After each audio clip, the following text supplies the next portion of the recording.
avec moi, de on va réfugiés. sortir un peu des frontières de L'Allemagne ne Paris disparaît et je vais pas. vous emmener avec moi en Seine-Saint-Denis où j'ai grandi.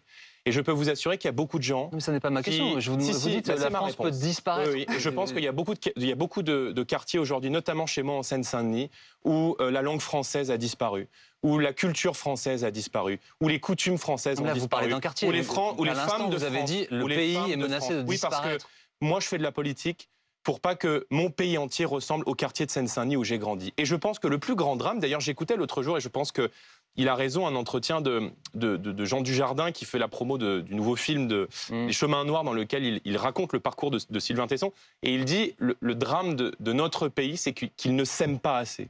C'est que le pays ne s'aime pas.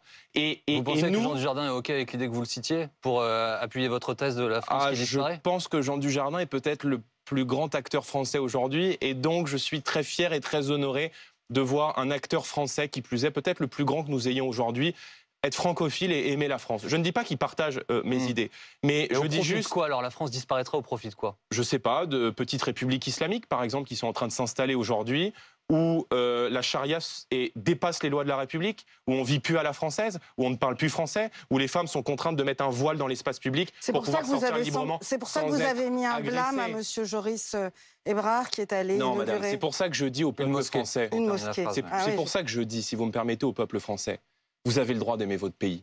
Vous avez le droit d'être fier d'être français. Vous avez même le droit de le montrer et de le revendiquer. Et je peux vous dire que si beaucoup de Français se tournent aujourd'hui vers le Rassemblement national, c'est parce qu'ils ont le sentiment que nous aimons profondément la France, que nous aimons profondément les Français et que nous sommes consumés de l'intérieur par l'idée même de la voir disparaître et de voir de trop nombreux compatriotes plonger dans l'angoisse, que ce soit dans celle de la fin de la France ou de celle des fins de mois, toujours plus difficile pour beaucoup de gens dans notre pays.